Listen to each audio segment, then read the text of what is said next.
Pasangan Anies Baswedan dan Muhaimin Iskandar memunculkan gerakan rakyat yang menginginkan perubahan. Mereka serempak membunyikan kentungan sebagai simbol dimulainya gerakan perubahan.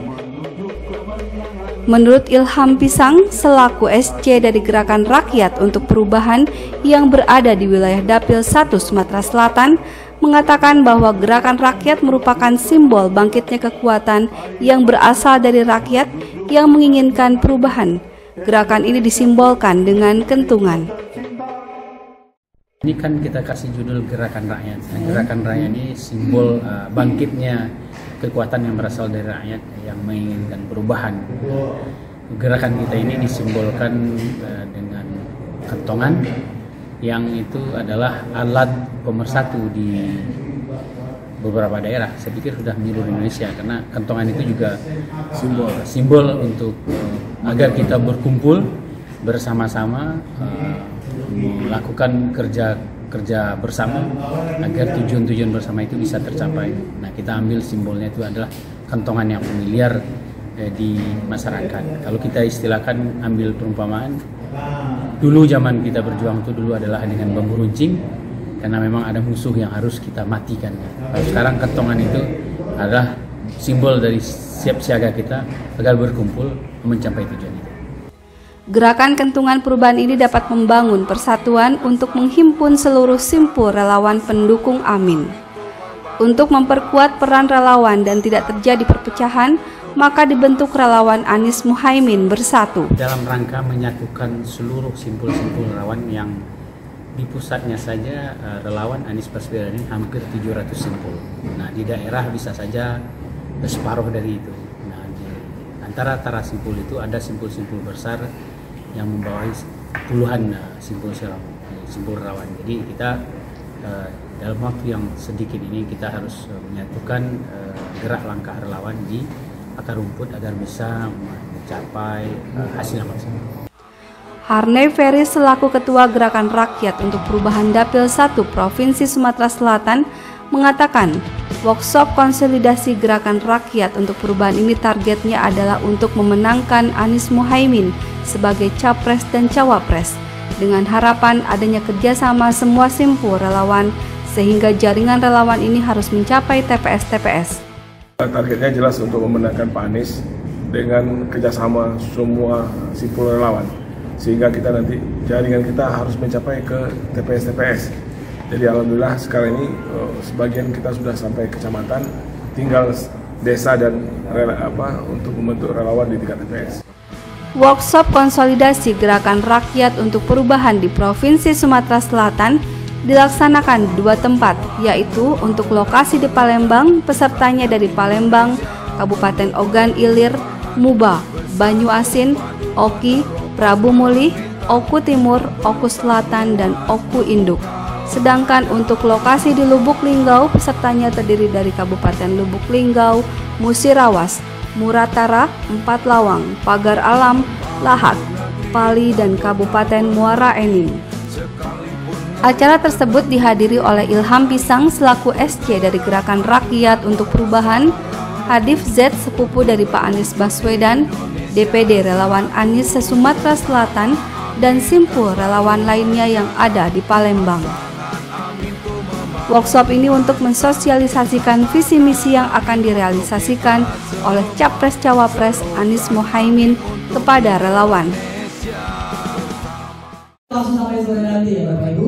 Dan pastikan acara ini bisa berdua arah komunikasinya. Jadi tidak hanya pembicara memberikan informasi tanpa adanya komunikasi luar, kayaknya kurang cantik gitu ya, kurang asik rasanya. Karena memang kita dikumpulkan pada hari ini untuk mendengarkan, mungkin saja ada strategi jitu yang teman-teman miliki, itu bisa kita florkan pada acara ini ya, karena memang ini bentuknya diskusi. Oke. Untuk satu kemenangan Amin 2024, disilakan. Alhamdulillahirrahmanirrahim. Ya Rabbana lakal hamdu kama yanbaghi li jalali wajhika sultani. Allahumma shalli wa sallim. Sampai jadi tidak bisa kita apa yang kita apalagi yang kita perbuat untuk negara dan negeri kita yang kita cintai.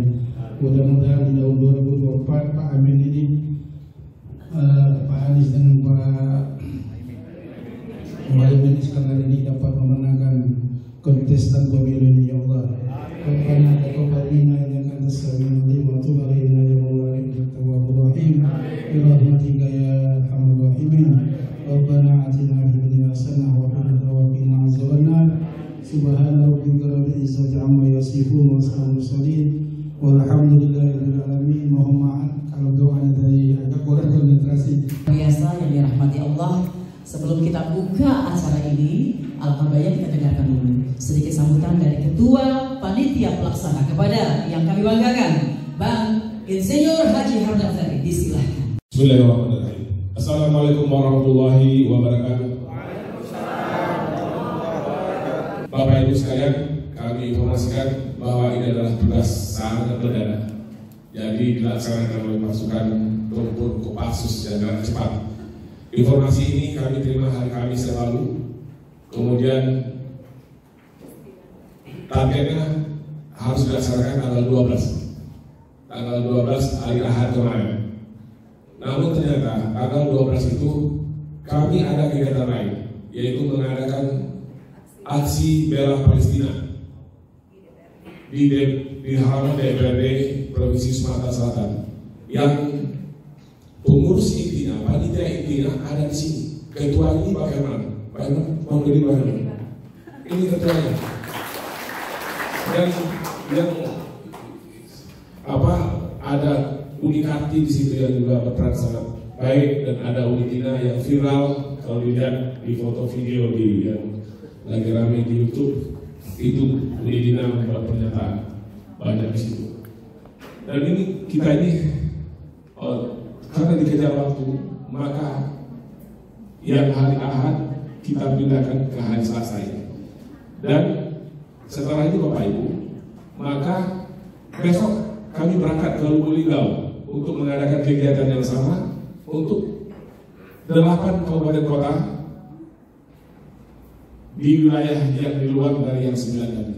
Jadi ini adalah pekerjaan maraton orang dalam simpul-simpul relawan yang ada di Sumatera Selatan. Kalau tidak salah ada 43 atau 45 simpul relawan di Sumatera Selatan, dan yang diundang di sini adalah pengurus DPD kabupaten kota sesuai dengan petunjuk dari pusat.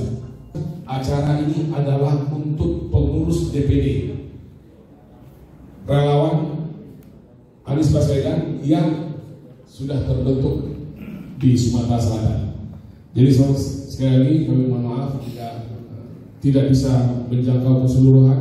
Kami sudah mengundang Bapak Ibu para pengurus relawan untuk 3 wadah besar, yaitu Sekber Anies, kemudian Sekber Anies Baswedan, kemudian Forkom, dan juga Korea. Dan alhamdulillah semuanya terwakili pada hari ini. Demikian apa yang bisa saya sampaikan. Mohon maaf. Wabillahi taufiq wal hidayah. Assalamualaikum warahmatullahi wabarakatuh.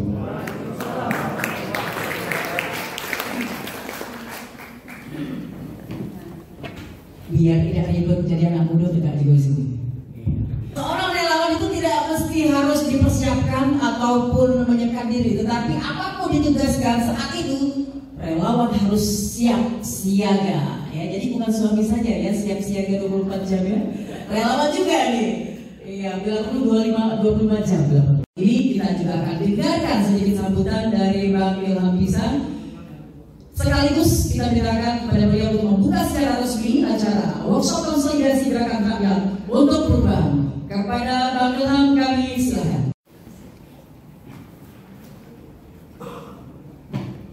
Assalamualaikum warahmatullahi wabarakatuh.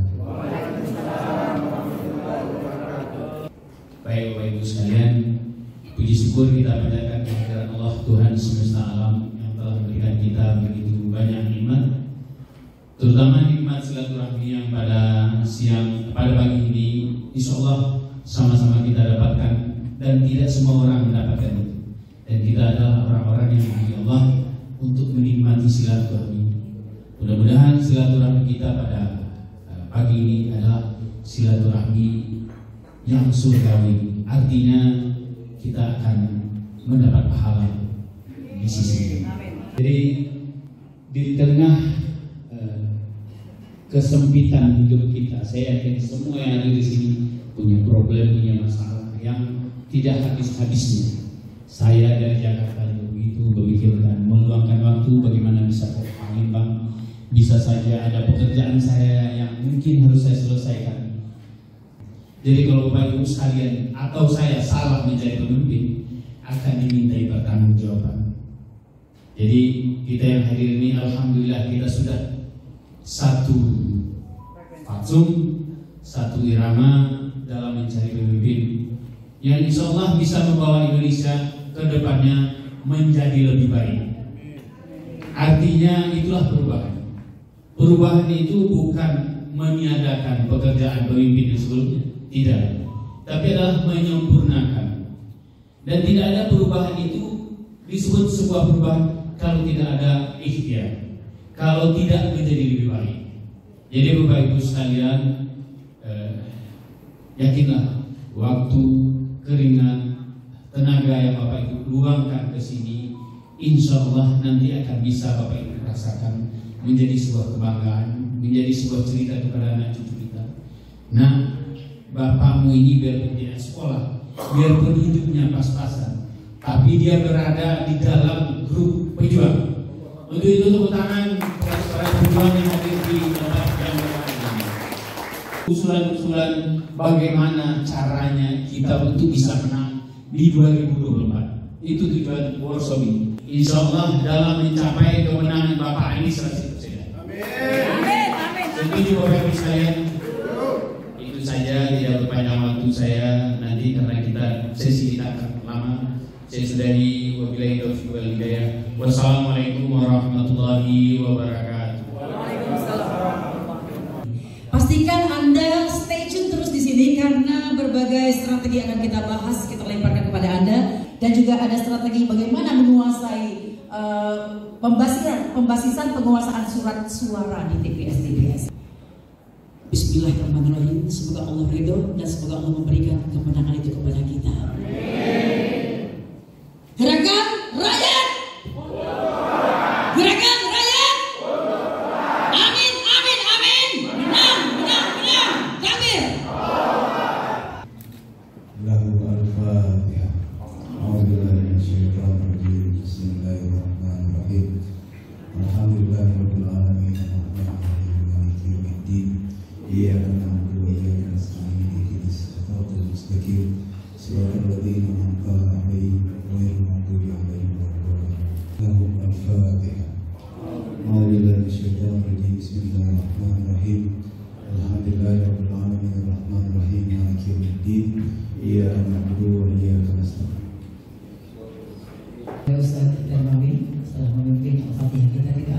Kita di sini hadir semua melepaskan bendera-bendera kita masing-masing, tapi kita bergabung di sini satu tujuan untuk memenangkan pasangan Anies Muhaimin, insya Allah. Sebelumnya saya akan membacakan pedoman pelaksanaan konsolidasi pergerakan rakyat ini. Yang pertama, dasar dari gerakan perubahan ini adalah kebijakan tim pusat gerakan rakyat, dan sudah di-launching gerakan rakyat ini untuk perubahan di Suara Rebuan Metro TV di hari Rabu 1 November 2023. Yang ketiga, keputusan workshop untuk gerakan rakyat ini sudah diputuskan di Bogor tanggal 4 November 2023. Untuk selanjutnya, maksud dan tujuan dari acara ini diadakan sebagai panduan standar dan pelaksanaan cara konsolidasi gerakan rakyat dari tingkat pusat, provinsi, kota, kabupaten, kecamatan, desa, kelurahan, hingga nantinya tingkat TPS, yang mana kita sudah tidak sampai 100 hari lagi. Insya Allah semua kita akan sama-sama berjuang untuk perubahan, yaitu untuk Amin menjadi pasangan presiden dan wakil presiden 2024 mendatang. lama lagi, langsung saja kita dengarkan visi dan misi dari Amin untuk Indonesia adil makmur untuk semua yang akan disampaikan kepada yang akan disampaikan oleh Bang Ilham. Untuk itu kami persilakan. Baik Bapak Ibu sekalian, kita mulai acara kita ini. Sebetulnya kalau saya lebih kepada berbagi pengalaman, karena begini, tujuan kita berkumpul di sini karena satu tujuan, yaitu ingin memenangkan Pilpres tahun 2024. Itu tujuan kita. Kenapa kita harus memenangkan Pilpres ini? Karena memang dengan memiliki kekuasaan itulah kita diwakilkan oleh Bapak Anies Rashid Baswedan nanti sebagai presiden akan bisa mencapai tujuan-tujuan yang memang sudah digariskan di dalam pembukaan Undang-Undang Dasar 1945. Mencerdaskan kehidupan bangsa, menciptakan keadilan, menciptakan kemakmuran, menanggung anak yatim dan anak-anak terlantar. Semua sebetulnya sudah ada saat Indonesia merdeka. Nah, begitu orang-orang dulu, pemimpin kita, tidak ada yang terlewatkan. Akan tetapi setelah 4 atau 5 kali kita ganti presiden, tujuan itu bukannya makin mendekati, tapi makin lama makin jauh. Dan itu terasa sekali pada saat ini. Salah satu tujuannya adalah visi misi dari Amin ini, Anies Rashid Baswedan dengan Muhaimin Iskandar ini adalah menciptakan keadilan sosial bagi seluruh rakyat Indonesia. Sosial yang dimaksud di dalam hal ini luas sekali. Apakah itu ekonomi, kesehatan, kesempatan untuk bekerja, kesempatan untuk mendapatkan pendidikan, itu termaktub di dalam semuanya.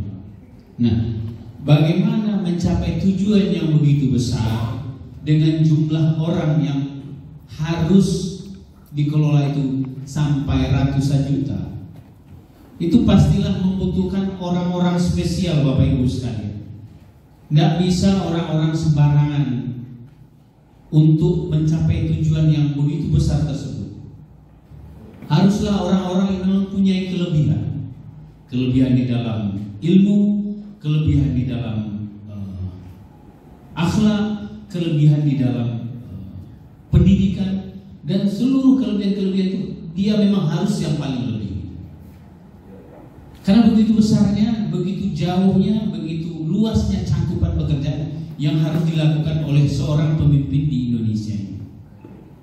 Jadi Bapak Ibu sekalian, makanya saya di Jakarta dulu waktu menjadi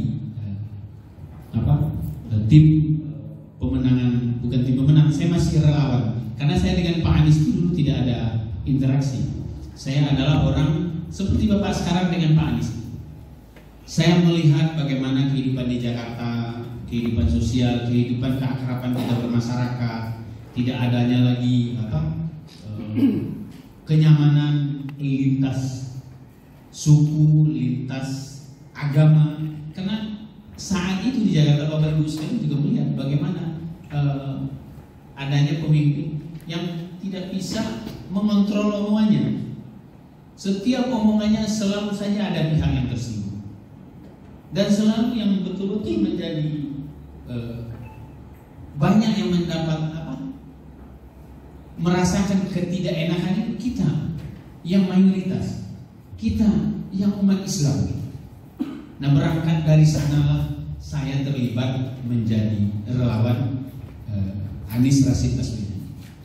Tujuan saya tidak ada yang lain-lain. Saya pengen bagaimana Jakarta itu adem, bagaimana Jakarta itu tidak hiruk pikuk dengan pertengkaran anak bangsa.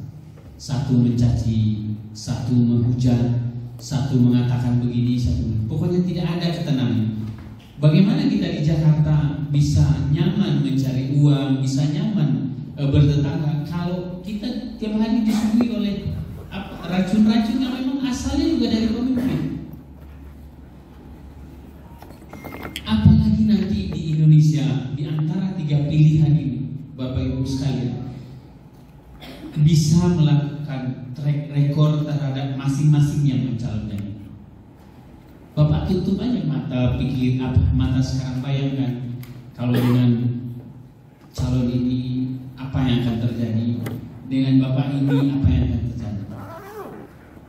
Sudah barang tentu kedepannya kita tentu sudah harus mempunyai acuan yang jelas untuk mencari pemimpin yang akan bisa mencapai tujuan kita, tujuan yang ada di dalam Undang-Undang Dasar 45, yaitu menciptakan Indonesia adil makmur.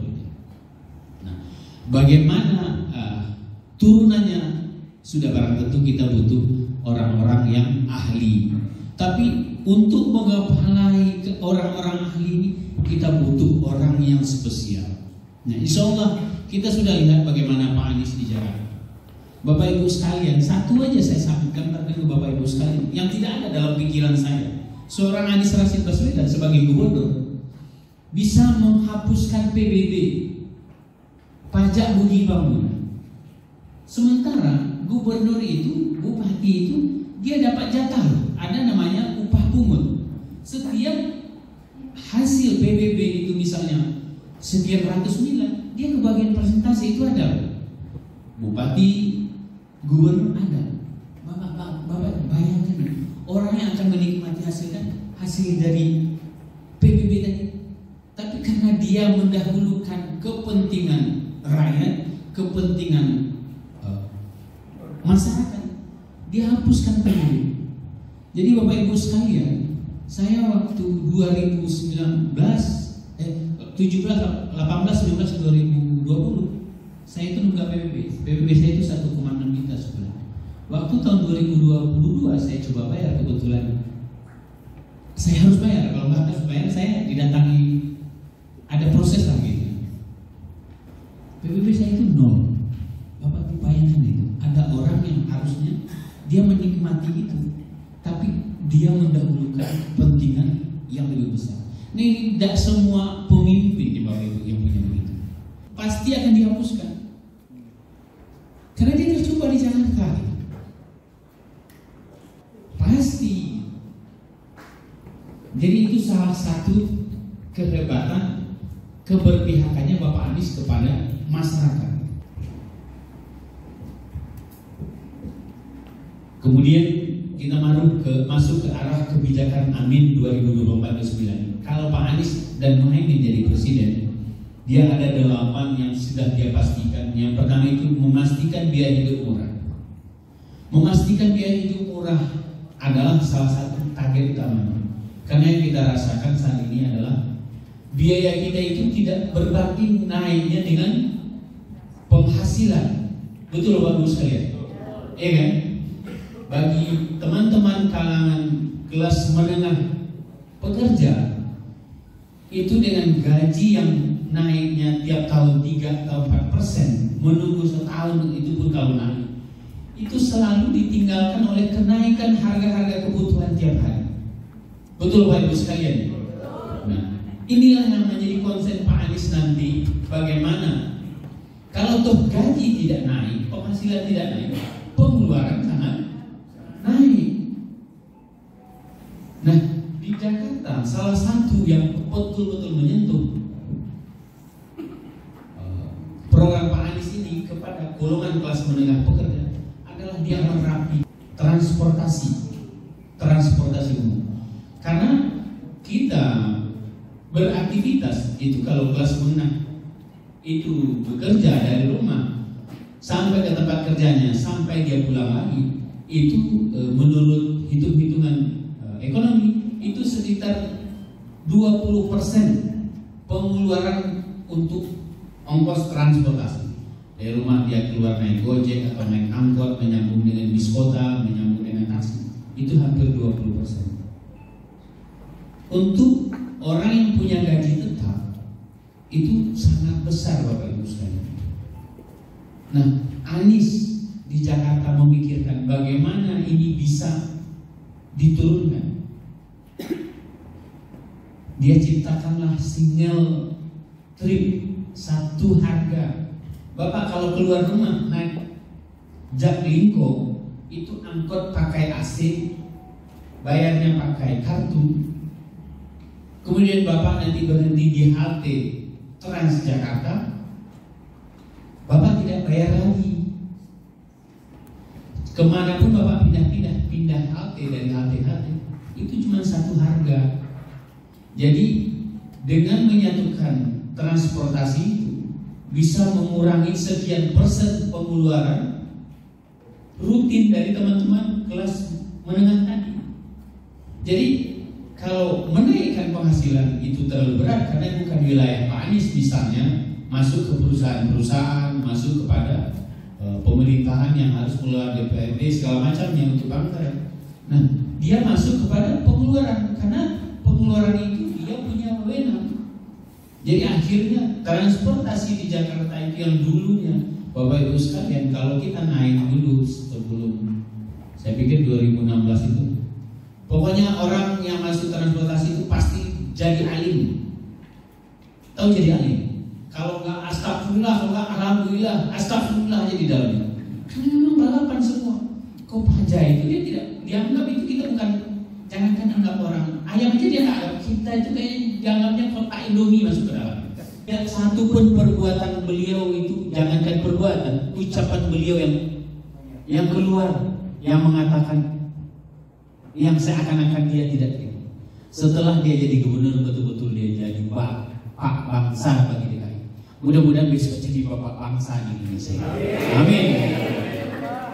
Contohnya bagaimana dia berbesar hatinya. Pernah dengar namanya Remi Silado, salah satu sutradara, orang dari timur, beragama Nasrani, itu pendukung Ahok keras. Kalau caci makinya ke Anies gak usah. Rasa-rasanya kita yang tidak ada hubungannya dengan Anies itu udah gak bisa terima. Anies tidak pernah merasakan. 2 tahun Remi Silado ini terbaring penyakit. Pokoknya udah komplikasi. Ahok Jokowi gak pernah. Anies yang datang ke rumah dia. Anies lah yang membawa dia ke rumah sakit karena tidak ada biaya. Bayangkan Bapak Ibu sekalian, begitu lunak, begitu santunnya dia. Jadi itu bisa nggak dibuat-buat oleh orang yang tidak punya sense gitu? Bisa nggak? Nggak bisa Bapak Ibu sekalian. Kemarin lagi contohnya, ya contoh yang misalkan, mungkin ini ada juga yang bilang ini karena masa kampanye, bukan karena masa kampanye. Ada yang meninggal itu orang PDI di DKI, siapa namanya? Leo. Siapa yang bacain doa di kuburan? Padahal Anies itu baru datang.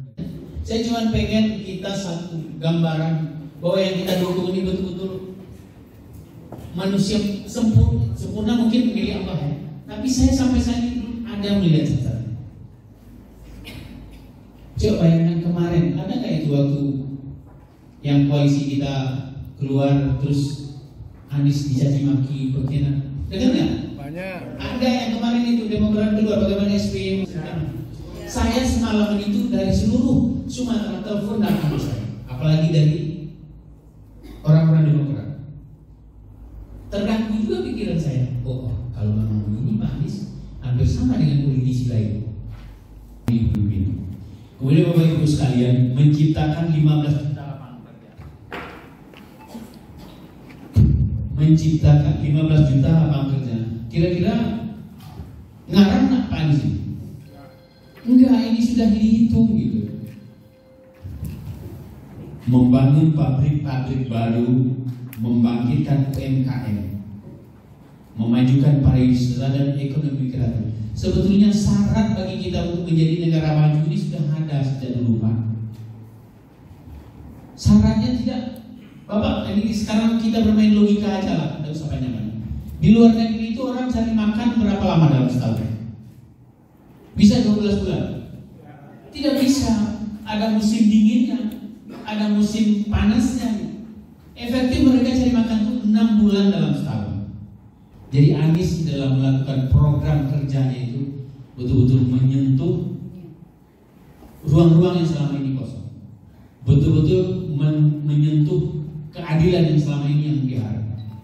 Ada kesetaraan menikmati kemajuan kota Jakarta. Pernah dengar nggak dulu pernah Ahok membatalkan masuk Bundaran HI motor nggak boleh lewat? Pernah nggak? Pernah ya? Saya juga pakai motor, memang menyiksa Pak. Saya mau ke Tanah Abang belanja itu, saya harus muter Pak, padahal lewat itu yang bagus, yang enak, yang lancar. Saya harus keliling Pak, apalagi saya bawa barang Pak, menyiksa. Tapi sama Anies, kenapa dia batalkan? Karena memang tidak ada unsur keadilan ini. Ternyata dengan tidak masuknya motor ke sana, Anies mendapatkan kenyataan bahwa hampir 400.000 pengantaran sehari dari rumah-rumah tangga kelas menengah yang itu berasal dari sekitaran gedung-gedung tadi itu terganggu. Kan ada orang kantor itu dia pesan makanan lewat Grab, lewat Gojek, GrabFood, dan itu kan disediakan oleh dapur-dapur kelas menengah, rumah-rumah tangga. Jadi kalau pemimpin salah membuat kebijakan, bayangkan Bapak Ibu sekalian, itu tidak sampai 1 bulan, tapi 400.000 orang yang terdampak hanya menutup satu jalan yang dulu dilakukan oleh Ahok. Anies tiadakan. Apakah Anies meniadakan itu karena dia tidak suka Ahok? Enggak juga.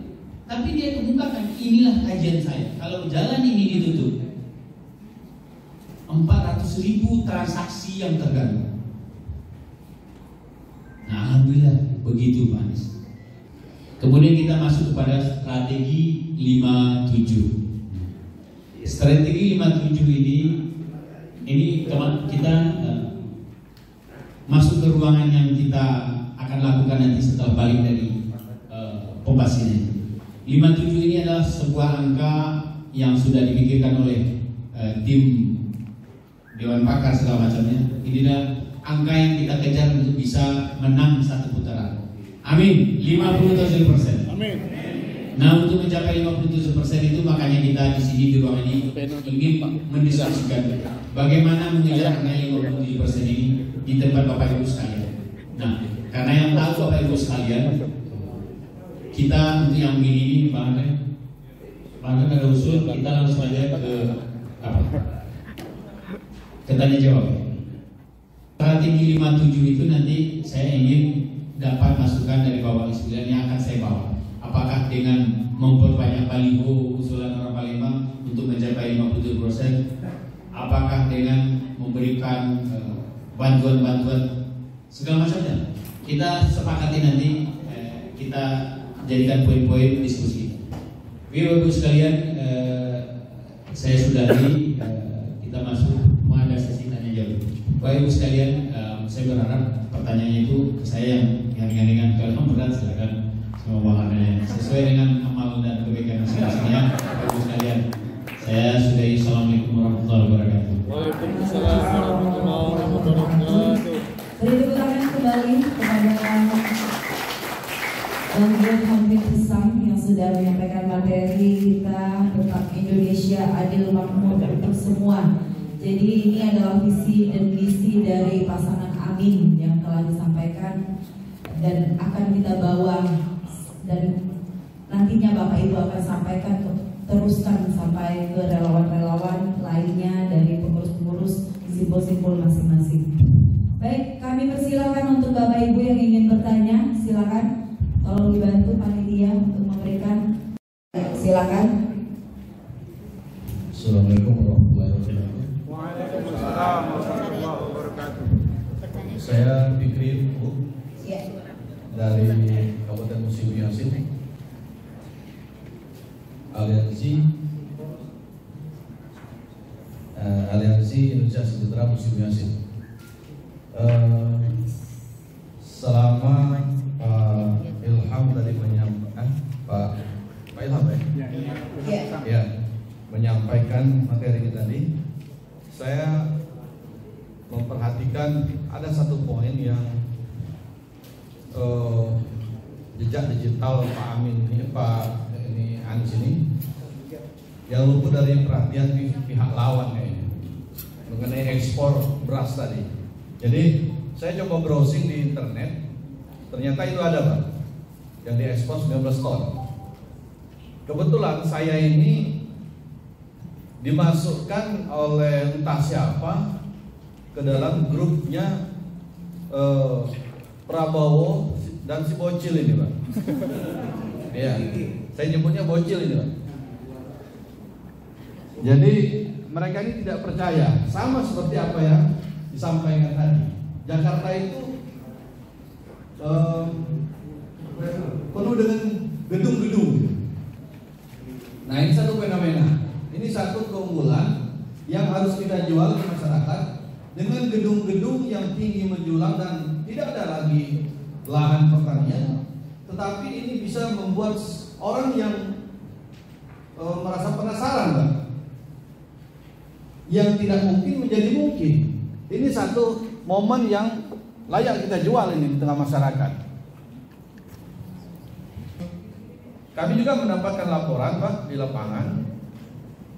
Ada oknum kepala desa itu sudah mulai menggerakkan masanya. Dan ini kita dapat laporan itu. Nah, jangan sampai seperti beredar di media sosial bahwa pemerintah saat ini sudah memang menggerakkan oknum-oknum, kan. Nah, jangan sampai ini benar-benar terjadi. Jadi kita berharap teman-teman yang ada di daerah-daerah juga peka terhadap lingkungan itu. Baik, terima kasih Bapak Fikri dari Muba. Kami persilakan Ibu yang dari sebelah kiri ya. Assalamualaikum warahmatullahi wabarakatuh. Saya dari OI. Yang ingin saya tanyakan, Namanya Bu? nama Edi Suhaili. Siap. Yang ingin saya tanyakan, nah, di kiri kanan saya sudah terlalu banyak gerakan-gerakan yang dari tetangga kiri kanan, yang dari kubu sebelah lawan. Padahal kita keluarga besar yang ingin bagaimana caranya kiat-kiat untuk keluarga itu dengan adanya relawan Anies di Kabupaten Oki ini sudah mulai kami teman-teman bergerak, bergerilya berjalannya. Karena kiri kanan ada yang sudah nyemprot 150, ada yang sudah sembako sudah dibagi-bagi.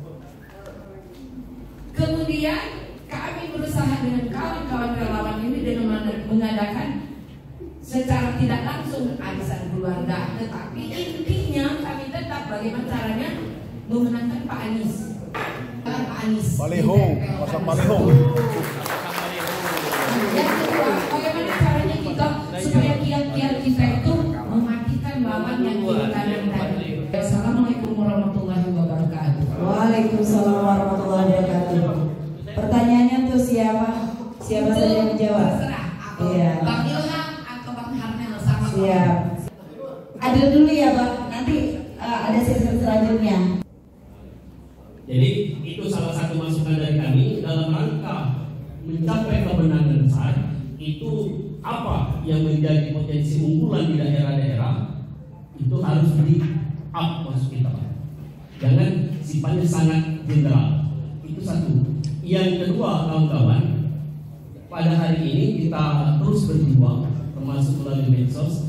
Namun untuk masyarakat pedesaan terus terang kadang-kala mereka belum begitu mengenal dengan Pak Anies dan belum begitu mengenal itu Pak Ilham mengenai keberhasilan dari Pak Anies. Jadi memang di antara kita termasuk Pulau Sumatera ini Pak Ilham, Sumatera Selatan ini kan banyak sekali pedesaan. Karena berdasarkan data 51 sampai 52% masyarakat Indonesia tinggal di perkotaan dan 48 sampai 49 masyarakat tinggal di pedesaan. Nah, adanya mobilisasi dari aparat-aparat desa, ya kan? Entah itu menggunakan bantuan-bantuan, entah segala macam. Bapak maunya solusi yang bagaimana? Yang keluar dari mulut saya. Karena solusinya ada dua. Harus ada kesepakatan kita atau cuma sekedar himbauan. Karena ini sudah menyangkut kepada kecurangan. Ujungnya kan kecurangan.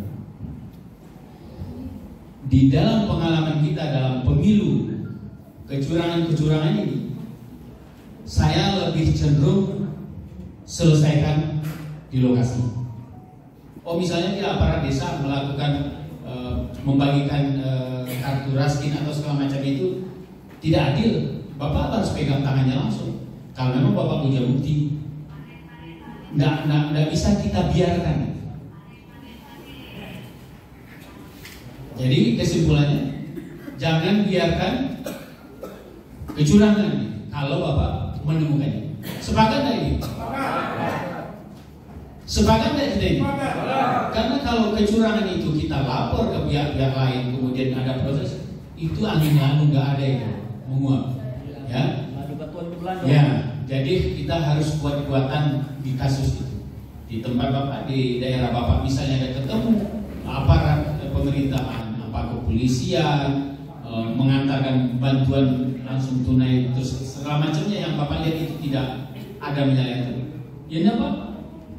Langsung protes, langsung otot-ototan, dalam arti kata berbantah-bantahan, langsung minta klarifikasi. Saya tidak percaya kalau kamu melakukan ini berdasarkan prosedur yang benar. Gunanya apa? Agar tidak dicontoh oleh desa lain, tetangga lain, atau dari teman-teman ini. Jadi ini agak sedikit ekstrim gitu. Bukan kita tidak percaya kepada apartemen, tapi kan kita sudah punya pengalaman. Kalau kita laporkan, sementara yang kita laporkan itu berada di pihak sana, percuma Bapak Ibu sekalian. Jadi kalau Bapak Ibu sekalian menemukan sesuatu yang di luar prosedur itu salah, menyalahi undang-undang, kan Pak Jokowi sudah bilang kemarin di Istana Negara, aparat harus netral segala macam. Entah itu tenda kan gitu. Tapi yang jelas yang diumumkan itu kita pegang omongan Pak Jokowi bahwa kalau ada menemukan kita harus langsung protes, kita harus langsung hentikan itu. Ya Bapak Ibu sekalian, kenapa saya bilang kita harus lakukan sebagai agar kerja kita tidak sia-sia Bapak Ibu? Karena Bapak Ibu sekalian sama dengan kepala saya, kita ini dihantui oleh kecurangan gitu. Nah apa lagi solusinya? Tidak ada lagi Bapak Ibu sekalian. Untuk pilpres kali ini kita jadikan ini jihad, saya bilang. Apa itu jihad? Kita bersungguh-sungguh gitu. Jadi supaya Bapak Ibu sekalian tidak ada dalam kepalanya lagi ikut juga program kampanye, nanti dicurangi kalah lagi. Jangan itu lagi dalam kepala kita.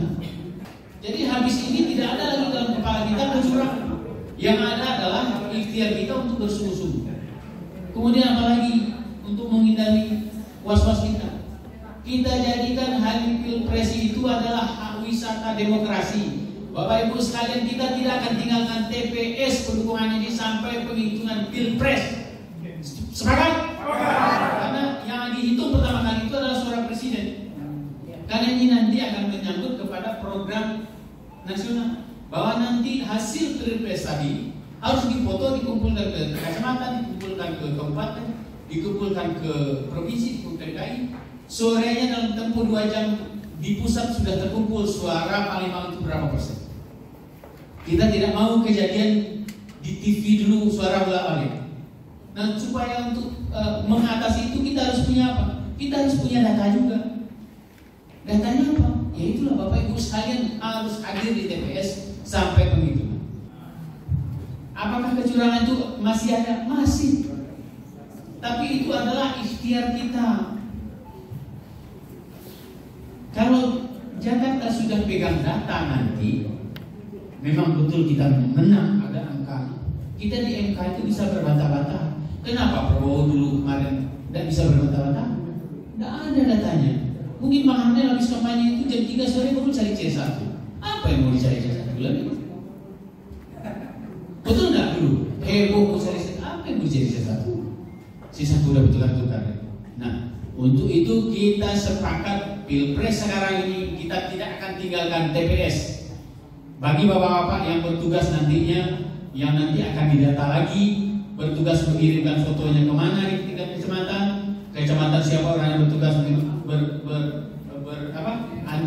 berurutan ke kabupaten, sampai nanti di pusat itu tim kita punya suara, entah itu jam 6 malam, jam 7 malam. Kalau misalnya berputar-putar suara di sana, kita punya data, tidak bisa. Masuk ke MK, kenapa? MK itu ada waktunya untuk membuktikan. Kalau habis waktunya, MK suka-suka dia memutuskan sudah nggak ada. Nah itu Bapak Ibu sekalian ya. Kemudian dari Bu Eti Suheti, pegiat pendidikan ya, dengan Pak Ketua kita ini yang bayarin makan saya di sederhana ini. Kayak Bu, ya mudah-mudahan uang yang Bapak keluarkan itu berkah. Amin ya. Dan memang di sana itu enak makannya. Bagaimana yang Ibu tanyakan tadi cara turunnya? Cara turun itu memang saya datang, kita ini berkumpul menemukan mencari solusi itu karena kita tidak punya baliho, kita tidak punya TV untuk iklan.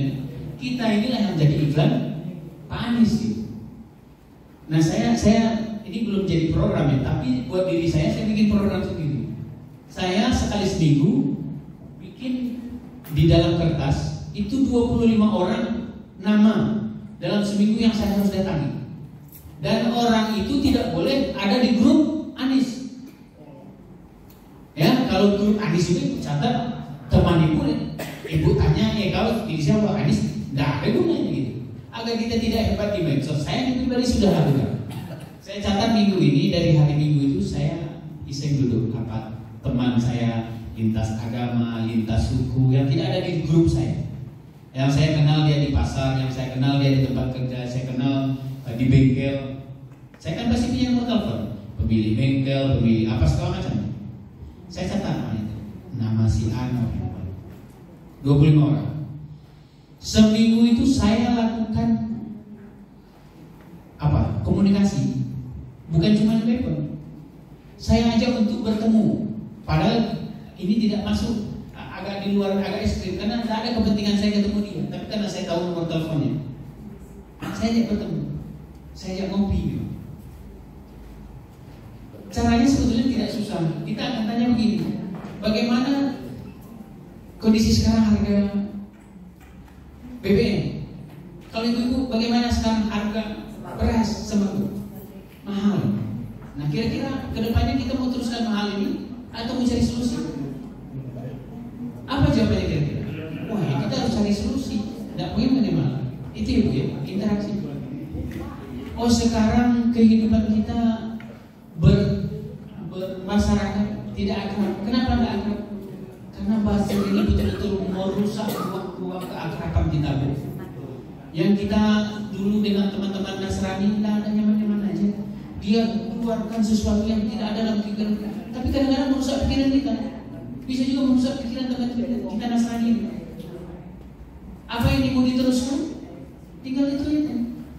Berapa kali zaman Jokowi BBM naik? Ada yang tahu? 4 kali bulan. 12. Kalaupun salah, taruhlah 10. Salah lagi taruhlah 8, itu udah pasti. Gila kan itu? PD-nya dia di tengah malam naik, kan ada di tengah susahnya kita, di tengah COVID, dan kalau dia mau naik dia naik. Apa yang dia mau diteruskan? Bapak Ibu, kita masih untuk isoma.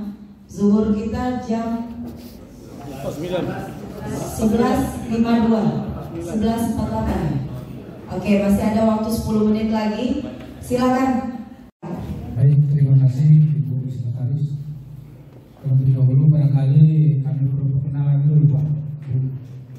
Jadi saya Maskar Tahurosi sebagai Ketua, Maskar Tahurosi Pak, sebagai Ketua Aliansi Nasional Indonesia Selatan Kabupaten Musi Banyuasin. Kemudian saya masuk pertanyaan dan menyambung atau menambah dari pertanyaan teman saya tadi, yaitu mengenai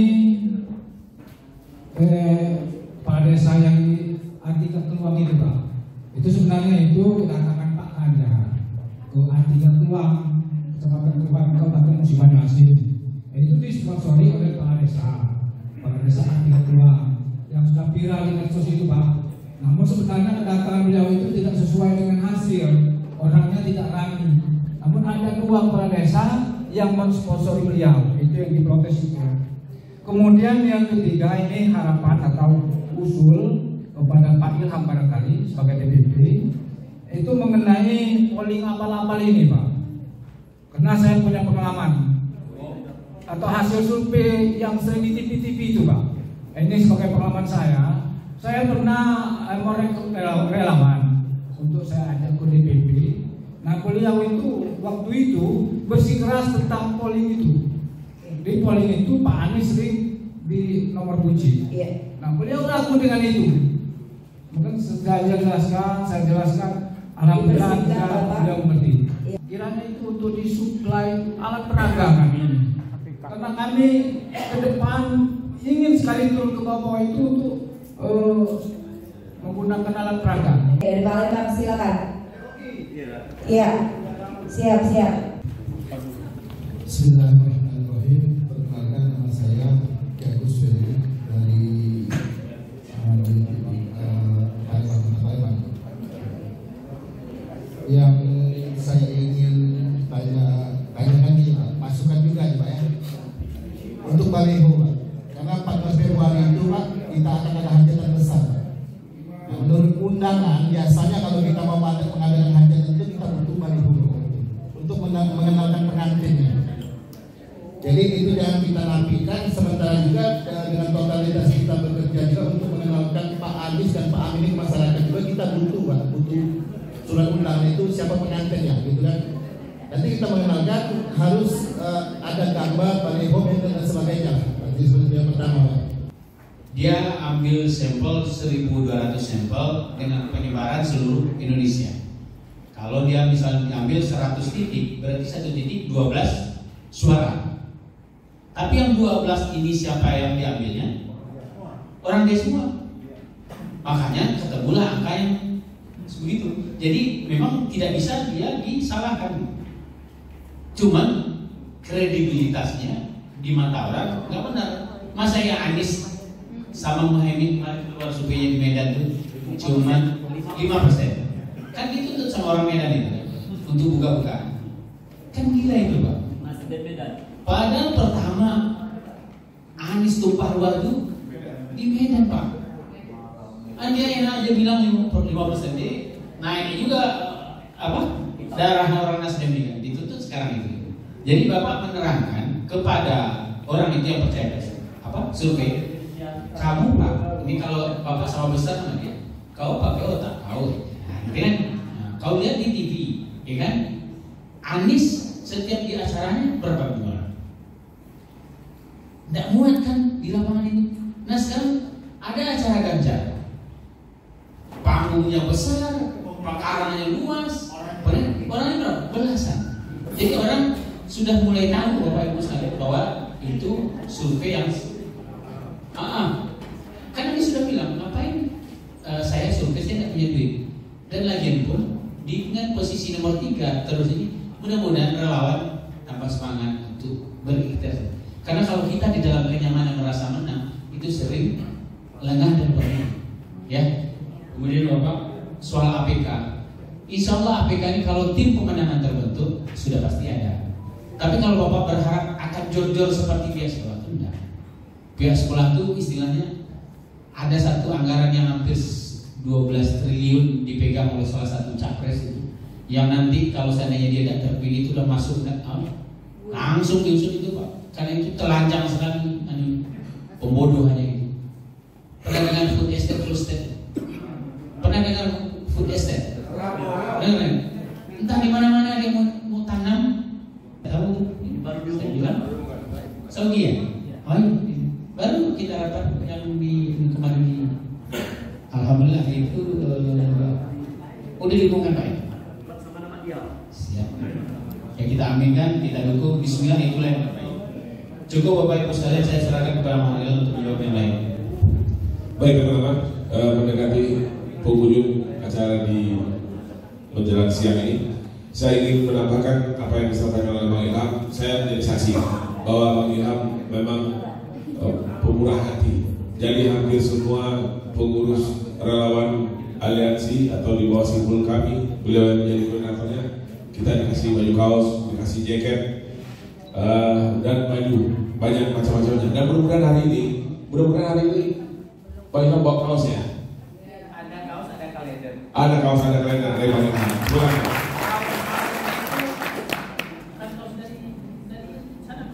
Dari Bang Ilham. Alhamdulillah. Insya Allah nanti dibagi saat terakhir supaya kan Bapak yang pulang dulu. Ya nanti kita lihat. Oke. Jadi semua orang harus bersedia untuk menyumbangkan, menginfakkan sebagai hartanya untuk kemenangan Pak Anies Baswedan. Amin. Kemudian menjawab apa yang saya ingin memperkenalkan kepada Bapak semua, Pak Haji Masdar Farurozi yang tadi bicara bertanya ke Bang Ilham adalah Ketua DPD Anies Aliansi Oki Musim Banyuasin. Di sini di ruangan ini ada juga yang area. Mana area Banyuasin? Musim Banyuasin. Ada lagi yang jaga mana? Jaga Anies ada nggak? Yang menguraikan nanti apa yang harus kita lakukan ke depan. Kita berkumpul di sini ada tujuannya, tapi urainya nanti pada saat sesi berikutnya. 4 hari berhasil membentuk seluruh pengurus DPC kecamatan di Ubah hanya dalam 4 hari 15 kecamatan selesai oleh beliau. Jadi mudah-mudahan ini akan menjadi penyemangat kita bahwa nanti di bawah kita pasti bersatu, tidak mungkin tidak. Jadi kita harus sama-sama, kita tidak mungkin jalan sendiri.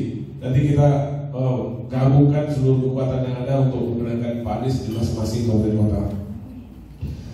Pertanyaan dari Bang Weli Kasih. Bang Weli ini adalah teman saya dari tahun 2018. Beliau ini adalah relawan 02 sama dengan saya. Dan beliau juga menjaga TPS di daerah Ilir Timur 3. Bang Weli tentang baliho.